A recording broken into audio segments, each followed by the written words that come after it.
په تیر 20 کلن اشغال کې د مکتب د یو زده کوونکي د زندان دردونکې خاطره.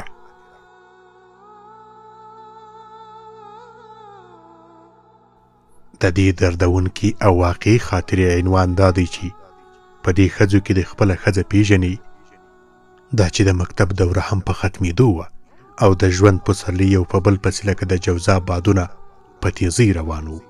نو د ژوند د تړون لپاره مې مورجانې راته یوه جنۍ انتخاب کړه او زموږ د ژوند تړون په محمدي نکاح وشو. د واده ورځې را نږدې وي. دا چې د واده ورځې ته څوک څومره خوشحالیږي هغه نو بیا هغه ملګرو ته معلومات کیږي چې واده یې کړی و. په هر حال ټول ملګري، خپلوان، دوستان او همصنفان مې واده ته راغلي وو. ښه په جوش او ولولو د واده ورځ تېره شوه. مازدیګر ناوخته کشپي الوتکو د وزیرو په فضا کې لږ لږ بونګهار درلودی. زه د ګډ ژوند په نوي تړون خوشحاله وم. چندان باک مې ونه ګڼله. د میلمنو سره مو بنډار وکړ. د شپې 10 بجې خپلې کوټې ته ننوتم. د اودس کولو وروسته مې 4 رکعاته د شکرانې لمونځ وکړ چې شکر دی زه هم یو څوک شوم چې په دې کم عمر کې راته د ګډ ژوند تړون را عطا شو. د ژوند د ملګري سره مې د څو خبرو د تبادلې سره سم د کور په دیوالونو صلیبي یرغلګر او د هغوی ګوډاګیان راپورته شول. چغې او کوکارې شروع کړې چې ائتلافي ځواکونه راغلي دي. که هر څوک وخوځېدل موږ یې وژنو. پوه نه شوم چې کور دروازه چا خلاصه کړه، خو په 2مه دقیقه کې یو داخلي او یو خارجي عسکر زما د کوټې دروازه د غبرګو لغتو په زور راواخیسته او د کوټې منځ کې یې راوغورځوله. په کور کې بلا ډېرې ښځینه او نارینه میلمانه وو، خو په ټولو دا د قیامت شپه په یو میدان کې تېرېدله. زه یې لاس تړلی د کور څخه وویستلم. د مورکۍ یوه سوې چیغه او منت مې واورید چې تر اوسه مې په غوږونو کې انګازې کوي.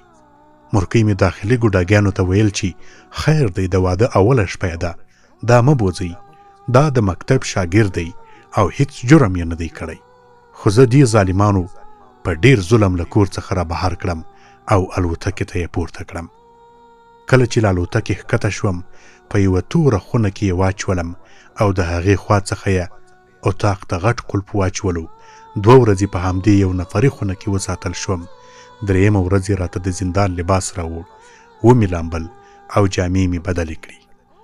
د غسل کولو په جریان کې چې کومه بې عزتي او مطالبې کېدلې یو الله جل جلاله ته معلومې دي.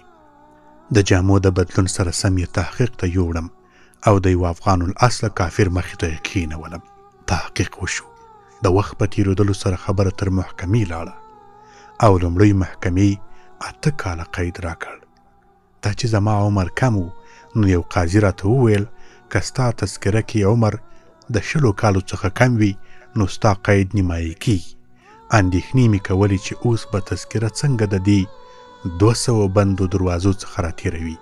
خو د باګرام زندان په ساتونکو کې یو خوږیاڼیوال قومندان و.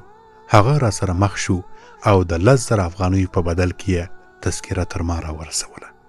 2مې محکمې ته چې یې بیولم ما تذکره د ځان سره واخیسته او هلته مې دعوه واچوله چې زه د 18 کالو یم او تاسو ماته د 20 کلن څخه د پورته عمر لرونکو بندیانو قید را کړی دی. قاضیانو او امریکایانو ویل تا سره څه ثبوت شته چې ته 18 کلن یې؟ ما ورته د بډې څخه تذکره راوویسته او مخته مې ورته کېښوده. نو په همدې ثبوت او دعوه مې لومړۍ محکمه ماته کړه چې د 2م ځل لپاره لومړۍ محکمې 4 کاله قید راکړ چې همدا قید په 3 واړو محکمو کې تایید شو. 4 کاله زندان تیر شو، خو د ظلم هتکړۍ مې لا هم په لاسونو کې شرنګولي. آن چې 5م کال مې هم د باګرام په زندان کې نږدې شو. بله ورځ د خلاصون زیری وشو. را خوشي شوم. د خپلوانو او دوستانو په بدرګه تر کور پورې را ورسېدم. خپلوان، کلیوال او دوستان خوشحاله دي لکه د واده ورځ چې مې نن وي. شپه راغله. حجره د نارینه میلمنو او کور ښځینه میلمنو څخه ډک و. ما مې په مورجانې پسې ډېرې سترګې د انګړ په کونجونو کې وګرځولې، خو مورکۍ مې تر سترګو نه شوه. په کور کې ټولو خلکو راته ویل چې هغه مریضه ده او پاکستان ته د علاج لپاره تللې ده. ما هم ورسره ومنله، خو بیا هم خپلې خوښۍ ته نه پوهېدم. مورکۍ مې زما د زندان کېدلو سره سمه په رنځ اخته شوې وه چې بالاخره زما د زندان په دوران کې خپل روح حقیقي مالک ته سپارلی و. خو دوی له ما څخه د مورکۍ مړینه پټوله. انا لله و انا الیه راجعون. زه په حجره کې د میلمنو سره ناست وم. د ماخوستن د لمانځه نه وروسته مې وراره راپسې راغی او راته یې وویل چې راشه خور دې غواړي. کور ته چې دننه شوم خور مې راته مخکې شوه او په یوه کوټه کې ور دننه کړم.